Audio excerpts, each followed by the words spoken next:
Toujours un plaisir de vous retrouver sur Médian pour ce nouveau numéro du débrief. Merci de nous rester fidèles.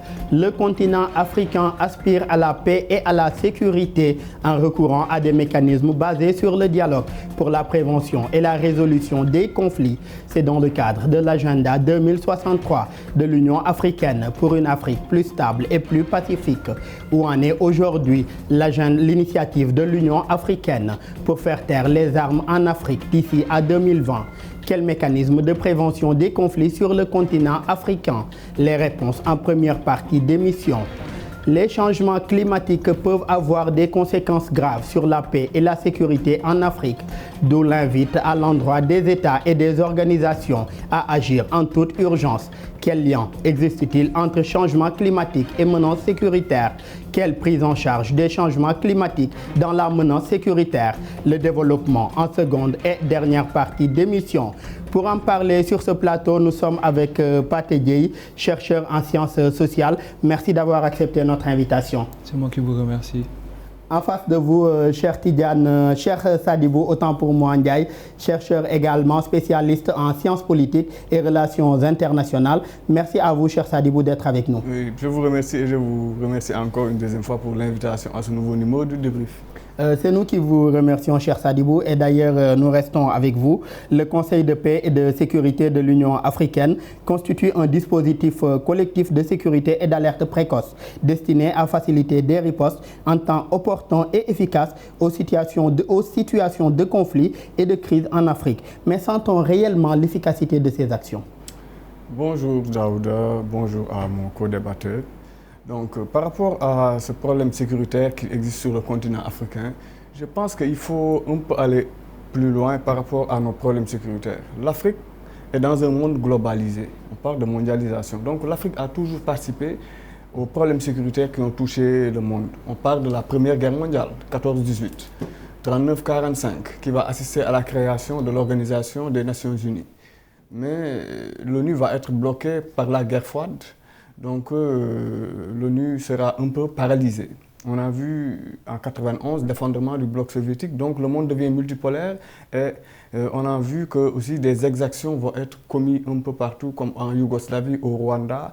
Donc il y a eu des mécanismes qu'on a créés comme la responsabilité protégée qui permettait à des États de prévenir des conflits un peu partout dans le monde. En Afrique aussi, au niveau continental, l'Organisation de l'Unité africaine a mis des mécanismes diplomatiques en 93 et en 99 pour sécuriser un peu le continent africain. Même au niveau sous-régional avec la CEDEAO. Le Conseil de paix et de sécurité de l'Union africaine va être aussi mis en place pour permettre de sécuriser les zones de conflit. Mais on a vu que ces organisations sous-régionales-là, ces mécanismes-là sont soldés par un échec. Donc l'ONU s'est un peu dessaisie de ces organisations-là. Maintenant, l'ONU intervient directement. Ce qui veut dire tout simplement... Mais qu'est-ce qui explique cet échec-là, cher Sadibou? Ce qui explique cet échec-là, il y a plusieurs facteurs. Il y a le facteur économique, mais aussi il y a le facteur logistique. Pourquoi, lors de la crise libyenne, l'OTAN est intervenue en Afrique? Parce que tout simplement, les Africains ne sont pas entendus par rapport à ce qui s'est passé en Libye. Les Africains n'ont pas voulu prendre à bras le corps le problème libyen. Il y a eu dissension entre plusieurs États africains. Il y a des États qui ont voulu intervenir pour ramener la paix, c'est-à-dire faire un dialogue diplomatique entre Kadhafi et peut-être ses opposants. Mais ça s'est soldé par un échec. Donc l'ONU en a profité. Pour la première fois, on a vu la France, avec l'OTAN, intervenir sur le sol africain, ce qui est regrettable. Maintenant, le cas du Mali, prenons le cas du Mali, où la CEDEAO, avec les chefs d'état-major des armées, ont mis plusieurs fois des plans pour intervenir au niveau du Mali, mais l'ONU a refusé tout simplement, prétextant que ces États-là ne sont pas stables économiquement et militairement pour faire une guerre à longue durée. Tout simplement pour vous dire que l'ONU n'a pas usé du chapitre 8. Le chapitre 8 de la Charte des Nations Unies dit tout simplement que lorsqu'il y a problème dans le continent africain ou autre part dans le monde, dans d'autres régions, l'ONU passe par l'organisation continentale ou sous-régionale pour régler cette situation-là. On a vu en Europe, dans les Balkans, on a vu le Conseil de sécurité européen aussi, qui est intervenu dans les Balkans pour ramener la paix. On a vu l'OTAN aussi un peu partout en Europe. Mais en Afrique, l'ONU évite de passer par nos organisations sous-régionales-là pour résoudre les conflits, car la plupart de nos organisations, il y a des problèmes entre les États, où les chefs d'État ils ne s'entendent pas. Prenez le cas de la Guinée lors du coup d'État avec Mamadou Doumbia. C'est le président Sissoko Mbalo même qui avait averti Alpha Condé pour dire qu'Alpha n'a pas de leçon de donner à personne, parce que tout simplement, lui aussi, il a fait un coup d'État constitutionnel. Donc pour vous montrer qu'il y a des dissensions au sein même des États et des chefs d'État ouest-africains ou au niveau continental. Et pour ce qui est de ces dissensions-là entre États ou bien la relation entre l'ONU et les organisations régionales ou sous-régionales, on va y revenir plus globalement. On reste avec ces organisations-là, Pathé. La CEDEAO également dispose d'un système d'alerte précoce des conflits. Il s'agit d'ECOWARN, un dispositif légal institutionnel qui s'appuie sur un réseau de moniteurs présents dans chaque pays et 4 bureaux régionaux, actuellement remplacés par des centres nationaux. Quelle analyse faites-vous de cet instrument régional, voire sous-régional de prévention des conflits? Merci M. Sao pour l'invitation. Encore une fois, merci à mon co-débatteur pour ses éclaircissements tout à l'heure.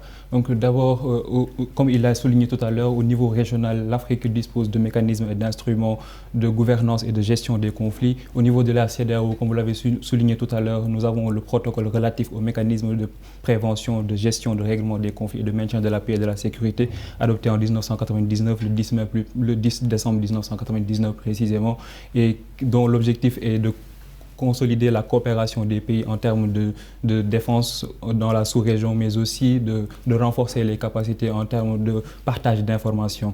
Mais aujourd'hui, dans la prolongation de cette dynamique-là, il y a le dispositif d'alerte précoce qui, en s'appuyant sur des moniteurs au niveau des pays, ces moniteurs se servent à relayer des informations qui servent à documenter une plateforme en ligne de 66 indicateurs qui étaient 94 indicateurs au départ. Maintenant, ces indicateurs-là permettent d'avoir des rapports d'incidents permanents pour avoir un aperçu sur la situation sécuritaire de chaque pays. Mais malheureusement, en remplaçant les bureaux régionaux par des centres nationaux, ce ne sont pas tous les États qui sont parvenus à avoir ces centres nationaux pour le moment. Donc, seuls quelques pays ont ces centres nationaux-là. Donc, il y a un problème de moyens qui se pose d'abord, mais aussi les États ne sont pas tout le temps dans une dynamique très fluide de partage des informations. Ce qui fait qu'aujourd'hui, ce qui se passe au Mali ou au Niger n'est pas forcément relayé directement au Burkina Faso puisqu'ils puissent prendre les dispositions à temps.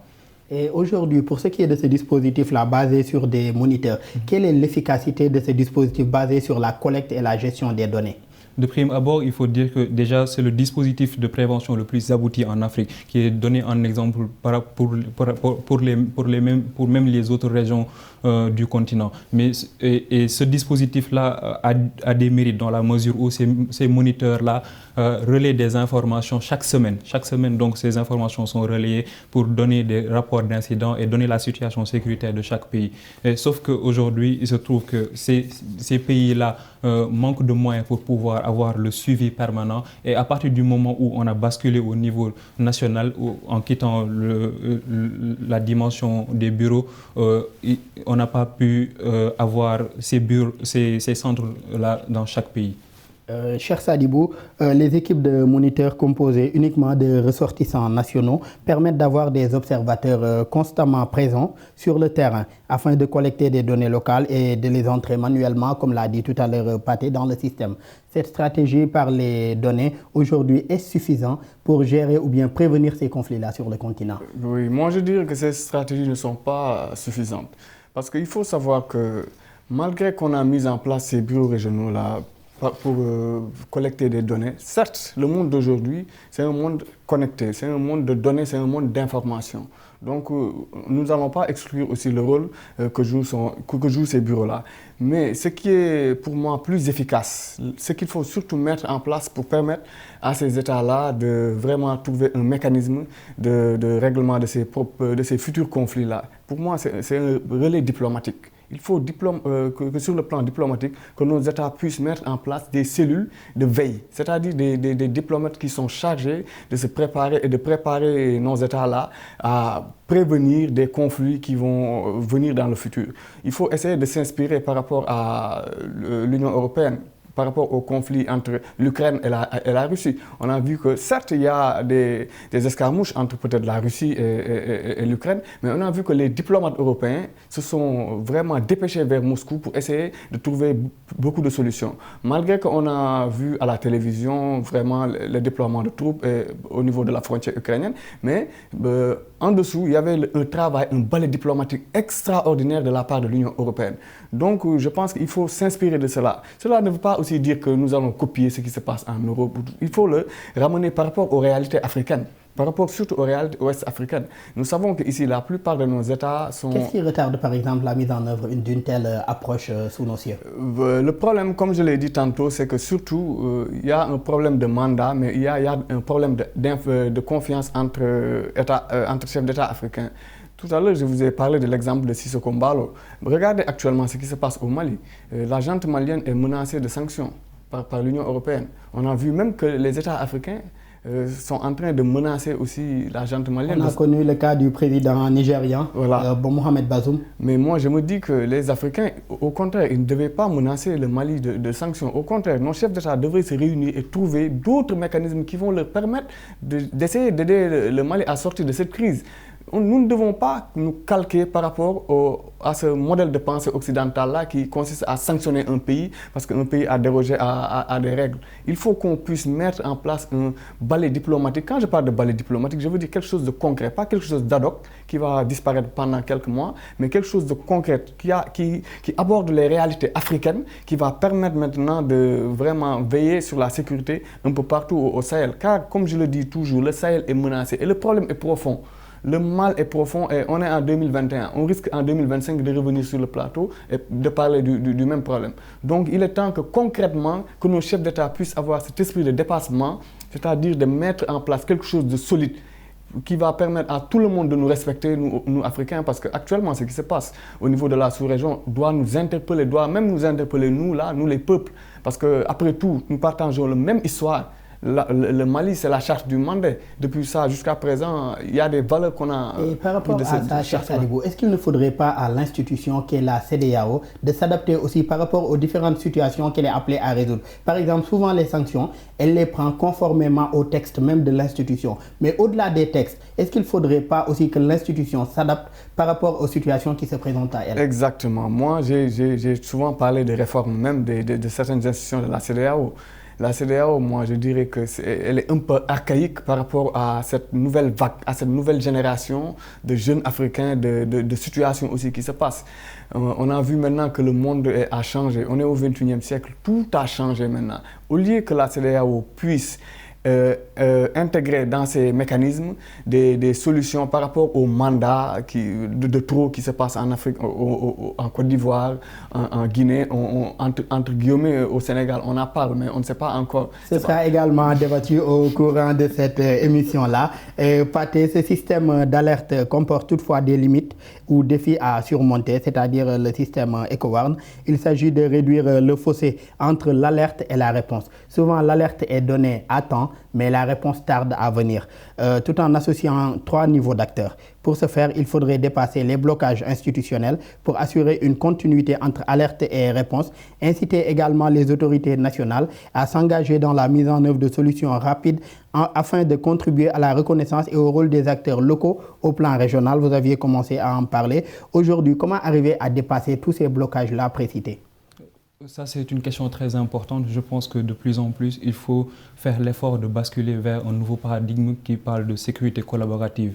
De faire de sorte que déjà, la sécurité ne soit pas une affaire, juste l'apanage des forces de défense et de sécurité, mais qu'on y associe intégralement les populations, en passant par les marraines de quartier, comme on les appelle au Sénégal, les Badianougor, ce sont les imams, ce sont les associations de jeunesse, tous qui peuvent participer à l'effort de maintien de la paix et de la sécurité dans un pays ou dans une région donnée. Donc ça, c'est un facteur très important. Et aussi, pour alléger les pesanteurs, il faut que la CEDEAO fasse l'effort de moins faire, d'être la CEDEAO des chefs d'État.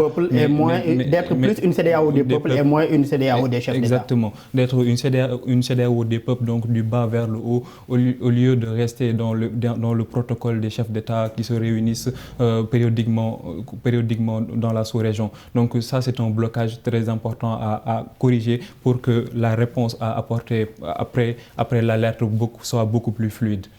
Et au-delà de ça, j'en viens à vous, cher Sadibou, opérationnaliser, autant pour moi, la culture de la prévention des conflits à travers le renforcement des cadres permanents d'évaluation des actions gouvernementales, la mise à profit et la promotion d'outils juridiques qui existent déjà, politiques et médiatiques, le développement de défis propres aux scénarios nationaux et enfin l'investissement en priorité dans la prévention structurelle. Que vous inspire une telle approche ? Cette approche ne peut m'inspirer que de la sécurité collective parce que depuis la responsabilité de protéger, on a tendance à parler de sécurité collective. C'est-à-dire que les États ont compris à un moment donné que la scène internationale est en train d'évoluer.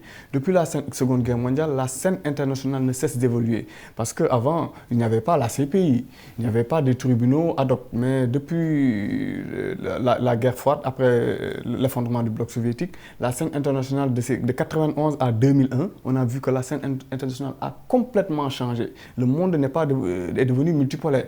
Donc, on parle maintenant de sécurité collective. Chaque région, chaque zone du monde doit essayer de mettre en place des systèmes allant dans le sens d'essayer de sécuriser ces zones-là. Au niveau continental, on a vu que l'Union africaine, malgré les efforts que l'Union africaine a fait avec le Conseil de paix et de sécurité, on a vu que l'Union africaine a échoué dans plusieurs interventions. C'est le cas même de la CEDEAO avec la force ECOMOG au Libéria, malgré qu'il y a eu de bonnes avancées, mais ça s'est soldé aussi un peu par un échec parce qu'il y a eu des exactions menées par ces soldats-là.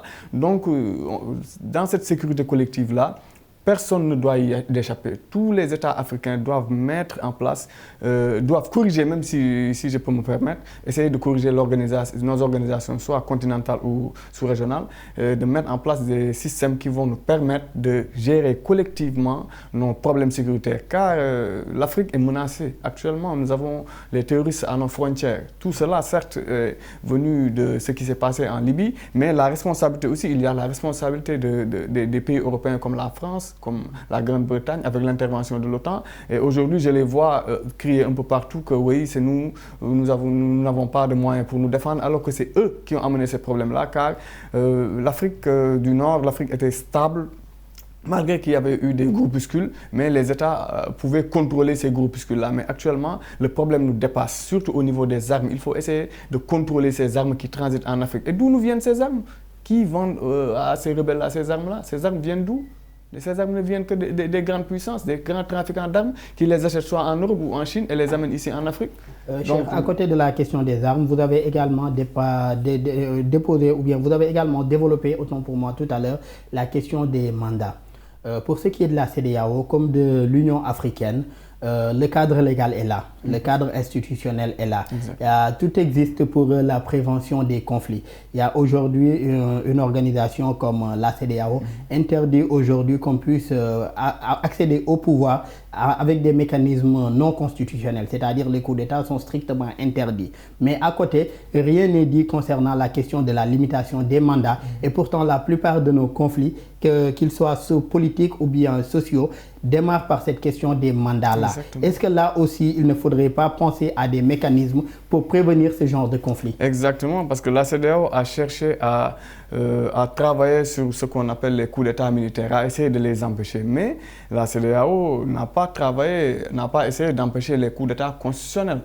Mais il faut le dire, la CEDEAO doit essayer de voir avec nos pays respectifs comment mettre en place soit des bureaux, soit des comités pour essayer de faire maintenir à nos chefs d'État là le respect des mandats respectifs, que ça soit 2 ans ou en tout cas le mandat défini par la Constitution. La CEDEAO n'a pas travaillé sur ça. Donc il est temps que la CEDEAO essaie de réformer ces points-là parce que cela va de la survie même de l'organisation sous-régionale. Lorsque Alpha Condé a fait son 3e mandat, Omar Sissoko Embaló, devant tous les présidents, a dit à Alpha carrément, vous avez fait un mandat de trop. Donc ça, c'est un coup d'État constitutionnel. Donc il faut essayer de résoudre ces coups d'État constitutionnels-là avant. Je pense qu'il faut ramener la CEDEAO par rapport à ce qui se passe actuellement au XXIe siècle. Parce que la CEDEAO est un peu archaïque par rapport à ces mécanismes. Mais par rapport à la question, chère, de la hiérarchie des normes, la Constitution, on sait que c'est au nom de la hiérarchie des normes dans dans ces États-là, la Constitution est la norme supérieure. Aujourd'hui, comment est-ce que la CEDEAO pourrait intervenir dans ces pays-là pour au moins apporter des solutions à ce qu'on peut appeler des coups d'État constitutionnels? Il faut mettre en place soit que ce soit des traités ou des accords internationaux. En tout cas, la CEDEAO a assez de diplomates, assez de personnel qui peuvent réfléchir par rapport à ce domaine-là. Il faut mettre surtout des traités qui vont être conclus entre États.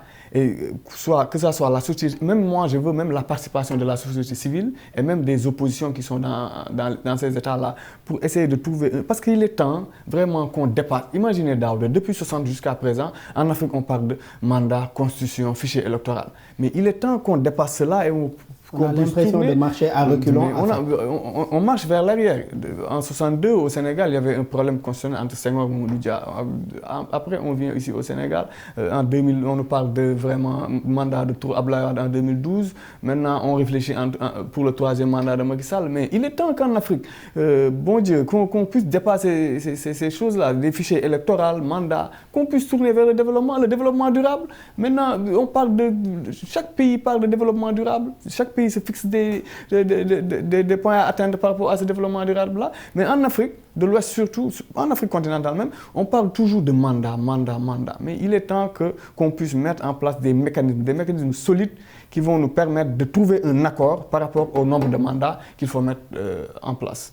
Cher, ces mécanismes solides-là, ce serait une bonne chose, mais pourvu aussi que les États les respectent ou bien que ces mécanismes soient vraiment contraignants. Parce qu'on voit aujourd'hui, il y a beaucoup de traités, beaucoup de protocoles qui sont ratifiés par nos États, mais dans les faits ou bien dans ces pays, l'application ou bien le respect de ces protocoles... Oui, la preuve en est la Cour de justice de la CEDEAO, les décisions que la Cour prenne par rapport à... Donc il faudrait au moins que ces mécanismes soient vraiment contraignants. J'en viens à vous, Pathé. La résolution 1325 du Conseil de sécurité des Nations Unies, adoptée le 31 octobre 2000, reconnaît clairement le rôle essentiel que jouent les femmes pour faire avancer la paix, la sécurité, le développement et les droits de la personne humaine.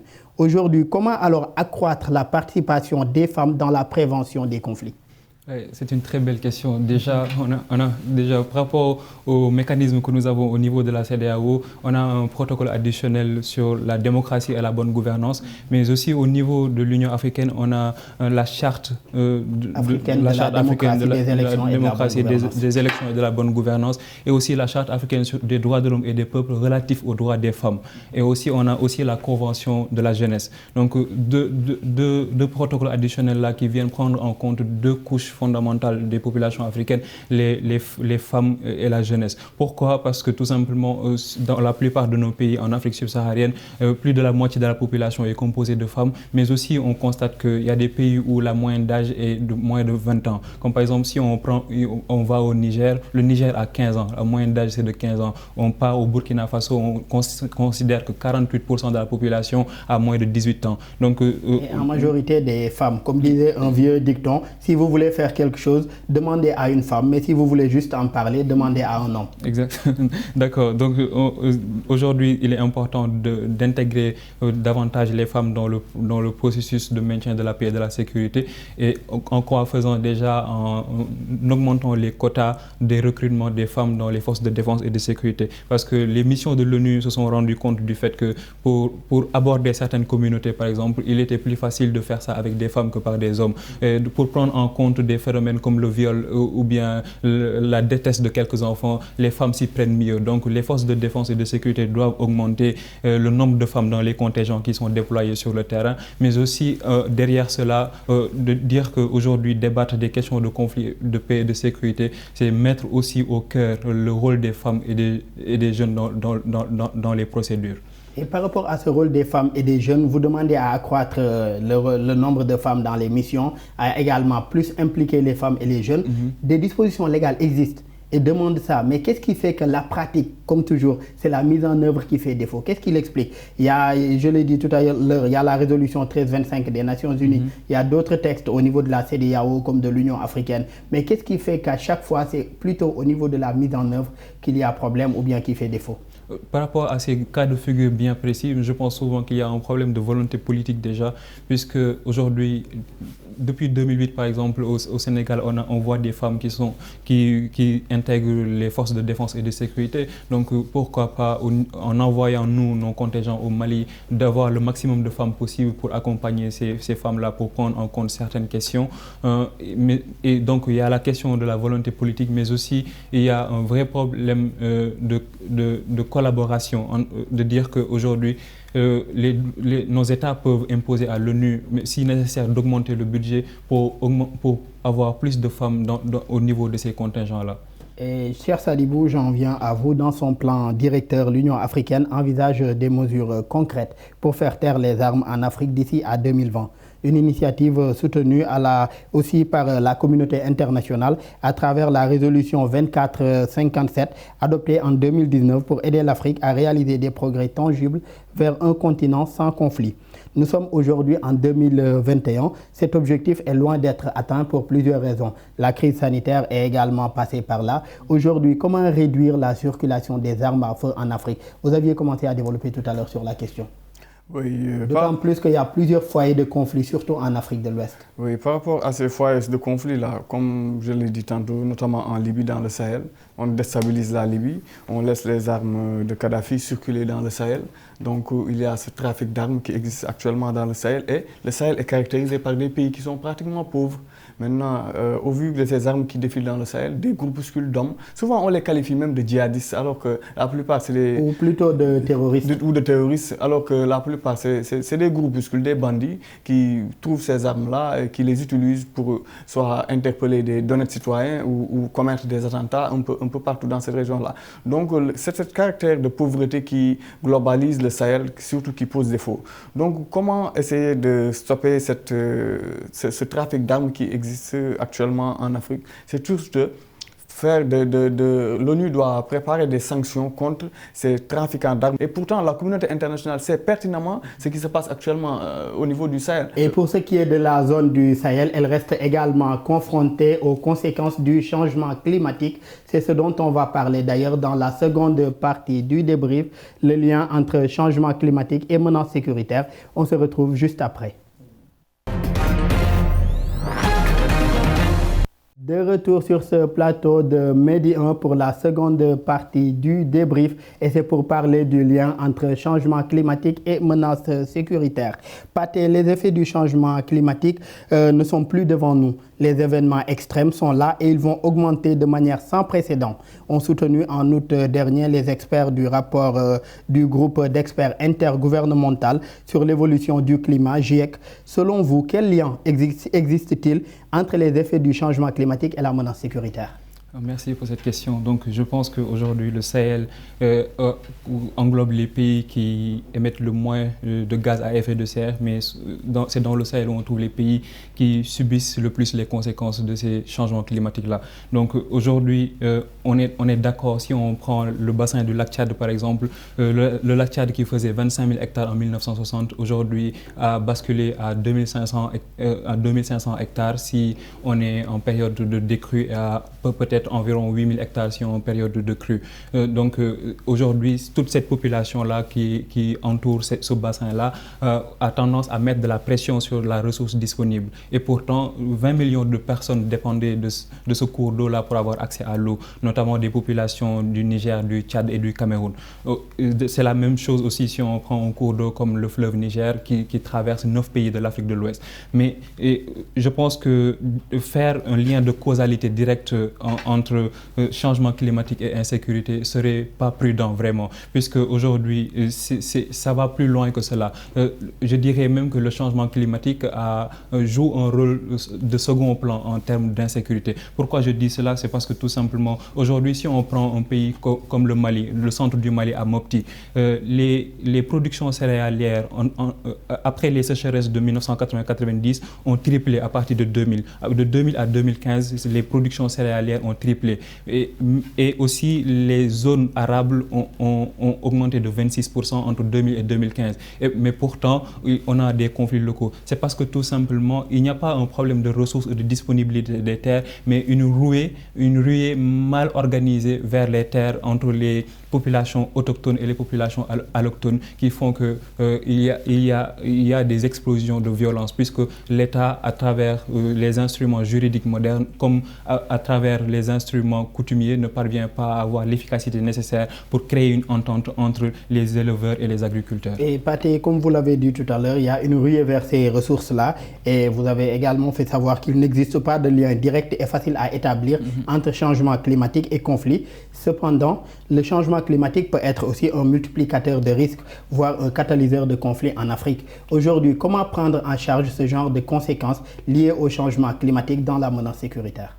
C'est important de prendre ça en compte d'abord parce que déjà, si on prend les pays du G5 Sahel par exemple, on voit que c'est une population, si on les prend ensemble, on a une population d'environ 81 millions d'habitants, dont 33 vivent sous le seuil de pauvreté, c'est-à-dire avec moins de 1,90 $ par jour. Et ces populations, pour la majorité, dépendaient des terres. Donc, ce qu'on constate, c'est qu'une bonne partie de ces populations-là se sent frustrée et nourrit une forme d'abandon de la part de l'État central. C'est-à-dire que ce sont des États où, lorsqu'on y est, on a une forme de rupture entre les populations qui vivent au centre et les populations qui vivent en périphérie. Donc le fait de ne pas prendre en compte les effets des changements climatiques et que les populations ne soient pas en mesure d'avoir accès à l'eau potable et de pouvoir cultiver les terres de manière normale fait que c'est une situation qui fait que la population se sent frustrée, abandonnée par l'État central.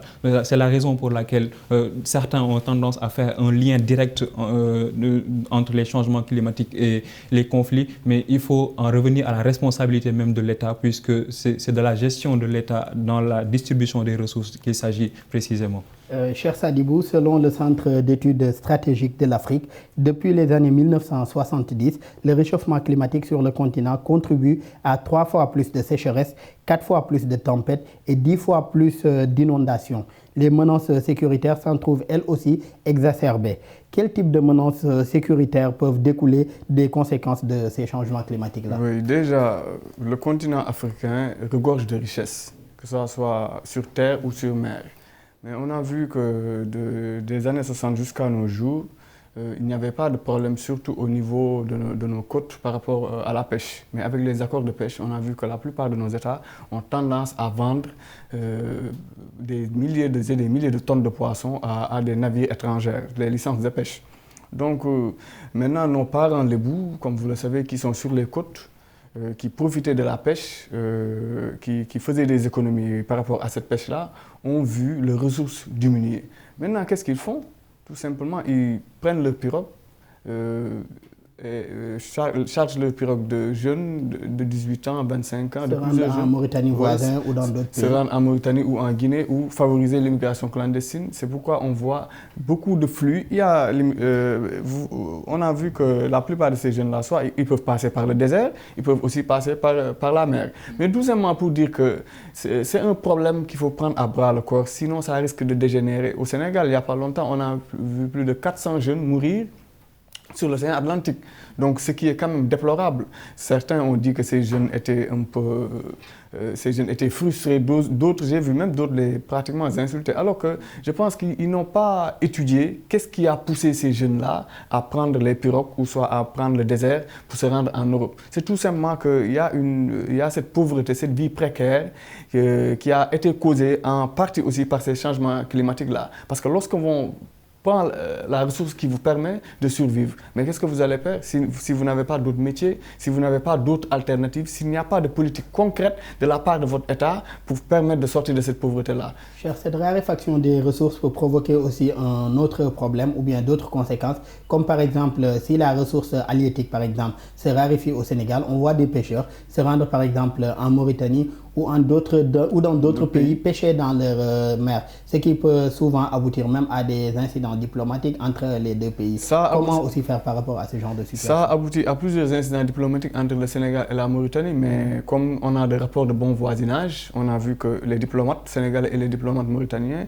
ont essayé de se voir pour régler ce problème-là. Mais ce qu'il faut surtout essayer de mettre en place, je pense que les États comme la Mauritanie, le Sénégal, la Guinée ou la Côte d'Ivoire, ces États côtiers-là, ils doivent doivent essayer de mettre en place des structures qui vont permettre à nos pêcheurs, que ce soit de la Mauritanie ou du Sénégal, de pouvoir pêcher sur ces côtes-là. Malgré qu'ils ont mis ça en place avec les licences de pêche. Mais entre le Sénégal et la Mauritanie, une commission pareille a été mise en place. Une commission a été mise en place parce que les États se sont rendus compte à un moment donné que cela est source de conflits. Cela peut amener même des conflits entre la Mauritanie et le Sénégal ou entre d'autres États. On ne le souhaite pas. Mais c'est pourquoi il est important que... C'est pourquoi je dis toujours que nos organisations-là sont un peu en retard par rapport à ce qui se passe dans le monde. Aller en Asie, en Chine, au niveau de la mer de Chine, on a vu que la Chine et le Vietnam et Taïwan et d'autres pays ont eu des problèmes par rapport à la mer de Chine, par rapport même à la pêche. Mais ils se sont réunis, ils ont essayé de trouver une solution, malgré que ça reste, mais il y a un début de solution qui les a permis maintenant d'être un peu en paix. On a vu que les gardes-côtes chinois ont arrêté par exemple de menacer les pêcheurs vietnamiens. Et tout cela en faveur d'une structure qu'ils ont mis en place. Donc ici au niveau ouest africain ou au niveau continental, maintenant au niveau continental par rapport à nos ressources, à l'or qu'on a, aux diamants et tout ça, on ne peut pas aller dans une région, par exemple aller à Kédougou, prendre beaucoup d'or à Kédougou. Par exemple, le Kédougou a plus de 700 millions de tonnes de fer. On ne peut pas exploiter ces richesses-là et laisser les populations vraiment vivre dans la pauvreté extrême. Imaginez au Niger, Areva exploiter l'uranium, et même au Mali. Maintenant, les villageois ont demandé à Areva tout simplement de construire des routes ou des hôpitaux, des écoles, tout ça. Areva a tout simplement refusé. Mais ce qui est anormal, il faut que nos États mettent la pression par rapport à ces multinationales-là. Ils ont un devoir par rapport à ces populations-là. Ces populations ne peuvent pas voir des nations étrangères venir exploiter leurs ressources, tirer ces ressources-là. Et eux, ils vivent avec moins de $1 par jour, ce qui est anormal. Là, cher Sadibou, revient encore la question de la responsabilité de nos États. Pâté sur les 20 pays jugés les plus vulnérables au changement climatique, selon l'index Notre-Dame Global Adaptation Initiative, 17 se trouvent en Afrique. Sur les 20, 17 se trouvent en Afrique. Or, les 9 de ces pays sont en conflit. Ces 9 pays parmi ces 17-là sont en conflit en Afrique. Est-ce que cela ne risque pas également d'amplifier les risques sécuritaires sur le continent ? C'est pourquoi je disais tout à l'heure que je refuse de mettre un lien de causalité directe entre les changements climatiques et les conflits. Comme il l'a dit tout à l'heure, aujourd'hui, le changement climatique, pour moi, c'est parfois une rhétorique pour déresponsabiliser les dirigeants. Une rhétorique pour déresponsabiliser les dirigeants et pour attirer les bailleurs aussi. Donc, pourquoi je dis cela? Si on prend le Niger, il l'a souligné tout à l'heure, le Niger est le 5e producteur d'uranium au monde, après le Kazakhstan, le Canada, l'Australie et la Namibie. Et pourtant, le Niger ferme la marche du classement des pays sur l'indice de développement humain des Nations Unies pour le développement. C'est également un pays qui a des problèmes d'approvisionnement en électricité, alors que l'uranium peut servir dans ce domaine-là. Effectivement, d'ailleurs, comme c'est un pays du G5 Sahel, disons déjà que 30% des pays, 30% de la population du G5 Sahel n'a pas accès à une électricité de manière courante. Donc, en plus de cela, si je prends aussi l'exemple du Burkina qui est classé 182e sur 189 pays sur ce même classement, alors que le Burkina est le 3e producteur d'or en Afrique. Donc, face à cela, on voit que ce sont nos gouvernements qui ne prennent pas leurs responsabilités déjà par rapport à leurs ressources. Donc, nos populations voient leurs ressources partir sous les yeux sans pouvoir rien faire, jusqu'à eux-mêmes remplacer ces ressources sous terre, dans la misère, dans la souffrance. Donc, il y a cela, mais aussi, ce sont encore une fois les gouvernements qui doivent prendre leurs responsabilités pour faire de sorte que les populations puissent jouir de leurs terres, qu'ils soient les personnes prioritaires dans la distribution des terres et la distribution des ressources. Et pour ce qui est de la question de la distribution des ressources, allez-y. Oui, j'aimerais aussi souligner ces gros pollueurs qui sont dans le monde, qui polluent aussi le continent africain. D'ailleurs, le continent africain est le continent qui subit le plus les effets de la pollution, alors que c'est le continent qui pollue le moins. Oui, on a vu même des gros pollueurs, je ne veux pas citer leur nom, qui prennent leurs déchets, que ce soit leurs déchets nucléaires ou d'autres déchets qui peuvent polluer nos sous-sols, venir en Afrique et stocker ces déchets-là en faveur d'accords secrets qu'ils ont signés avec nos États. Ce qui est extrêmement inadmissible et grave. Donc j'aimerais tout simplement souligner cela. Et des débuts de solutions par rapport à de telles situations, en mars 2021, le Conseil de paix et de sécurité de l'Union africaine a publié un communiqué dédié aux effets du changement climatique sur la paix, la sécurité et la stabilité en Afrique. D'ailleurs, c'était le premier du genre consacré à la limitation des menaces sur le changement climatique, que ce changement climatique-là fait peser bien sûr sur la sécurité. Et l'UA a même appelé à la création d'un fonds spécial de l'UA pour le changement climatique. Quelle appréciation faites-vous d'une telle initiative? Je pense que cette initiative arrive à son heure. L'UA a parfaitement raison d'essayer de mettre en place cela. Mais l'UA, comme je le dis tantôt, l'Union africaine n'a pas la force de ses moyens. L'Union africaine ne veut pas forcer nos États-là à essayer de trouver des solutions par rapport à ce problème écologique qui risque d'affecter beaucoup des États. Parce que les États, la plupart, ne respectent pas ces décisions ou ces mécanismes qui ont été mis en place par l'Union africaine. Il y a un État ouest africain qui, il n'y a pas longtemps, ce n'est pas très longtemps, qui avait permis à un chalutier, pas un chalutier, mais à un gros bateau européen qui transportait des armes, des produits chimiques, à venir le déverser sur son sol. C'est un État qui est en Afrique de l'Ouest. C'est un État qui avait permis cela, certes pour ne pas créer de problèmes, c'est pourquoi je ne veux pas dire le nom, mais tout simplement pour vous dire que nos États, je pense que ce que l'UA veut mettre en place là, c'est une bonne structure, mais est-ce que nos États, par le prétexte de la pauvreté et de l'argent que ces multinationales-là vont mettre sur la table, est-ce qu'ils vont accepter de respecter ces décisions de l'Union africaine-là? Pathé, tout à l'heure, vous aviez commencé à parler d'un pays comme le Mali. D'ailleurs, ce pays accueille la plus grande mission de maintien de la paix des Nations Unies au monde.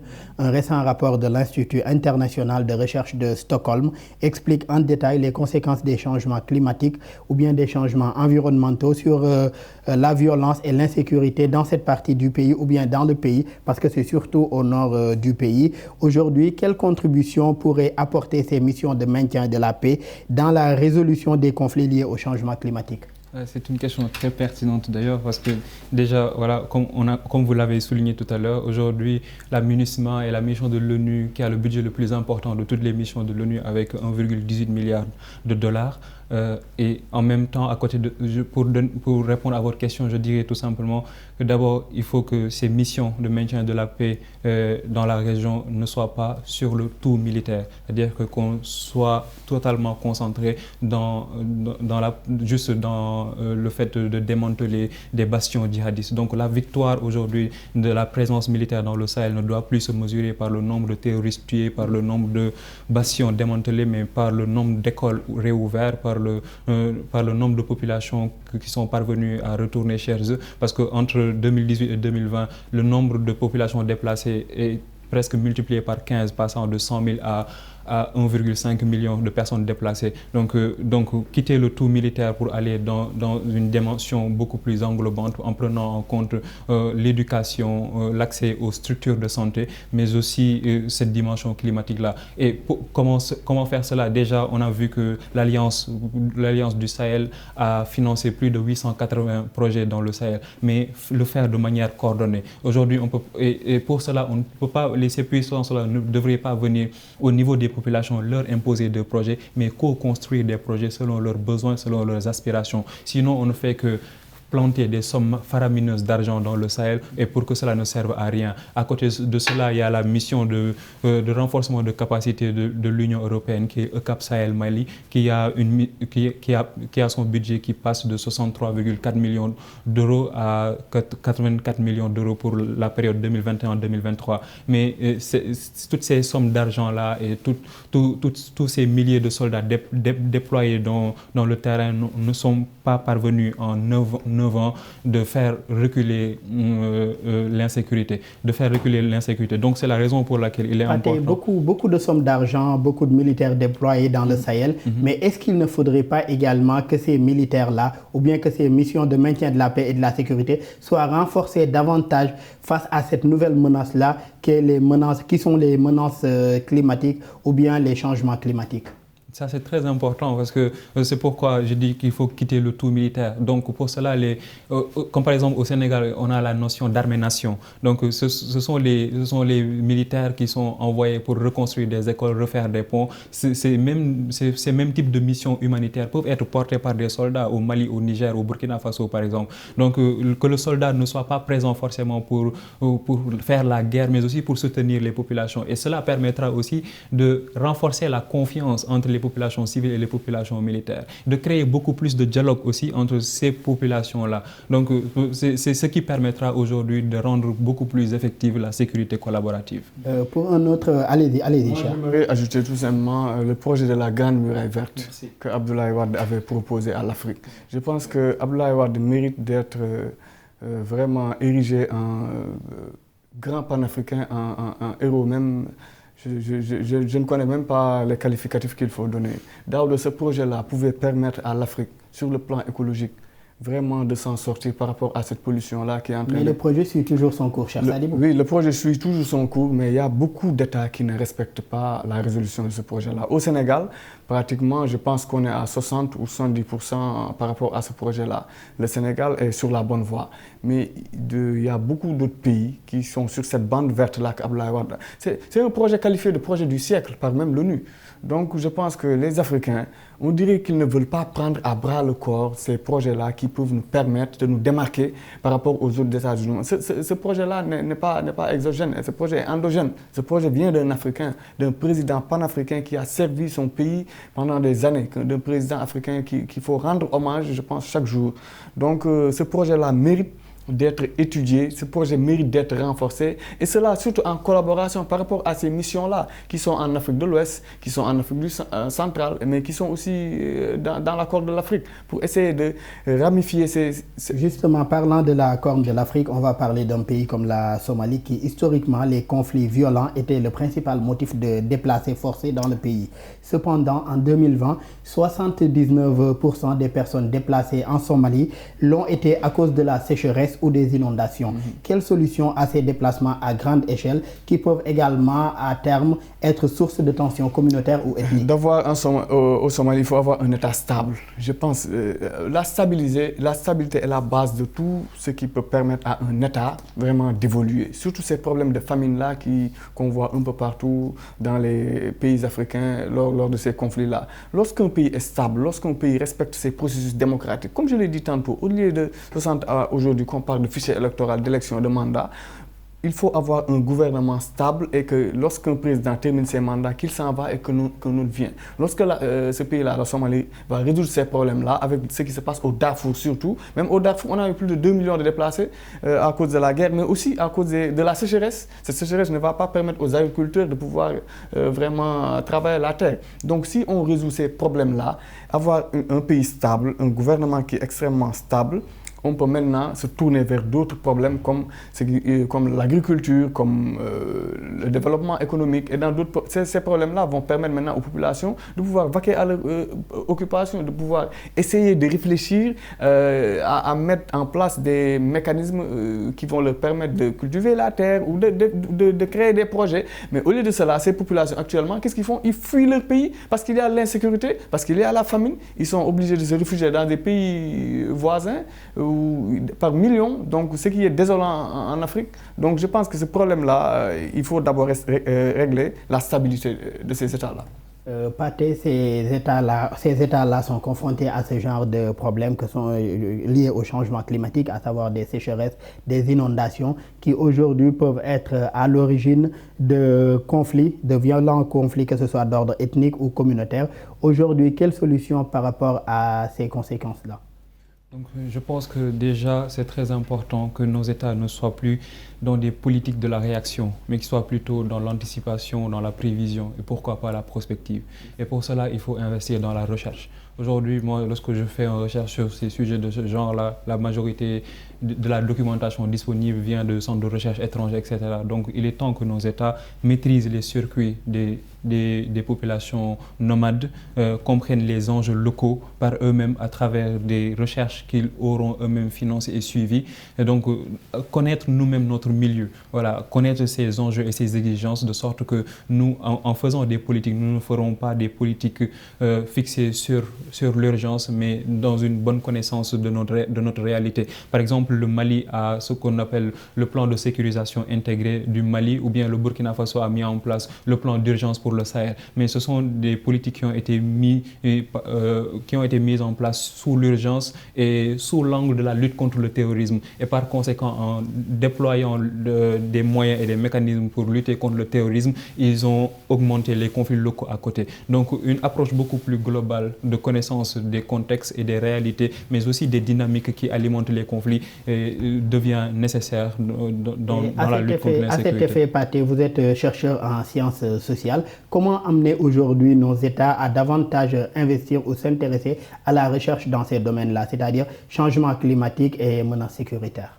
Donc, je pense que c'est très important de permettre aux hommes politiques, à nos dirigeants, de considérer les espaces universitaires et les espaces de recherche en général, non pas comme des ennemis, mais des collaborateurs. Parce que dans les pays développés aujourd'hui, la recherche sert aux politiques, au fait. Donc, c'est très important que les politiques puissent pouvoir puiser dans les résultats de la recherche pour alimenter leur plan de déploiement sur le terrain. Donc, je pense que c'est dans cette dynamique-là qu'on doit sensibiliser les hommes politiques, leur demander d'investir les espaces universitaires de recherche pour en faire des collaborateurs. Cher Sadibou, pour une meilleure prise en compte de l'impact du changement climatique sur les conflits, il convient également de replacer le changement climatique au cœur du dispositif institutionnel, à savoir privilégier la gouvernance à tous les niveaux, à savoir universelle, régionale comme nationale.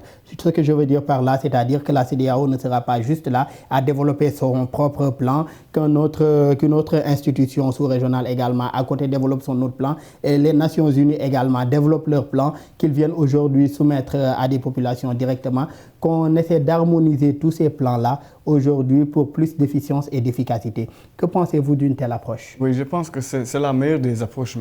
Vous savez, lorsqu'on vient dans un État ou dans une région, il faut essayer de voir la réalité de cet État-là ou de ces régions-là, ce que vivent les gens.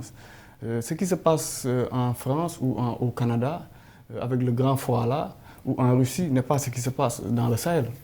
On sait que le Sahel, la température peut augmenter à plus de 40 degrés. Donc, cette réalité-là, il faut que nos États-là puissent l'intégrer par rapport à ces problèmes climatiques-là, essayer de trouver des solutions qui sont en rapport avec nos réalités. Donc, je pense que c'est la meilleure des solutions, cette approche-là, qui va permettre maintenant aux Africains de pouvoir s'identifier à ces mécanismes-là, au lieu de nous importer des solutions venues d'autre part, d'ailleurs, qui ne correspondent pas à nos réalités. Donc, actuellement, il est urgent qu'au niveau mondial, on a vu que les gros pollueurs comme la France ou d'autres États avec leurs centrales nucléaires ont participé à plus, je dirais même à plus de 80% à la dégradation de l'atmosphère. Mais les pays africains ne sont pas considérés comme de grands pollueurs. Mais actuellement, c'est le revers de la médaille car les pays africains, avec l'exploitation des ressources minières, on a vu que ces pays commencent à devenir des pays pollueurs. Et, cher Sadibou, parlant de la France, ce pays-là, la France, le président Emmanuel Macron a d'ailleurs proposé à l'Organisation des Nations Unies, comme solution à la situation que connaît le monde, la nomination aujourd'hui d'un envoyé spécial pour la sécurité climatique. Qu'est-ce que cela vous inspire, Pathé, en tant que chercheur? Je pense que ça peut impulser une bonne dynamique si et seulement si aujourd'hui, après avoir nommé cette personne-là, il y a des politiques qui peuvent suivre, des politiques constantes qui peuvent suivre. Je m'explique, je veux dire qu'aujourd'hui, si on nomme au niveau de l'ONU une personne et qu'au niveau des États, on continue à avoir des lenteurs au niveau des lenteurs administratives dans l'exécution des politiques publiques liées au changement climatique, on perd notre temps, clairement. Donc, il faut non non seulement avoir cela, mais au niveau des institutions régionales et au plan national, avoir un mécanisme de suivi qui fluidifie cette représentativité-là pour la prise en charge des questions climatiques. Donc, harmoniser toutes ces dynamiques-là ou bien tous ces mécanismes-là, que ce soit au niveau international, au niveau régional, comme également au niveau national. D'ailleurs, nous en sommes à la fin de cette émission-là. Je rappelle que nous recevions Pathé Dieye, chercheur en sciences sociales. Un plaisir de vous avoir reçu sur notre plateau. Plaisir partagé. Merci beaucoup. En face de vous, on avait Cheikh Sadibou Ndiaye, également chercheur spécialiste en sciences politiques et relations internationales. Merci également, Cheikh. Toujours un plaisir de vous recevoir. Merci à vous, Daouda. Merci à toute l'équipe. Merci à vous également de nous avoir suivis et très bonne suite de programme sur nos antennes.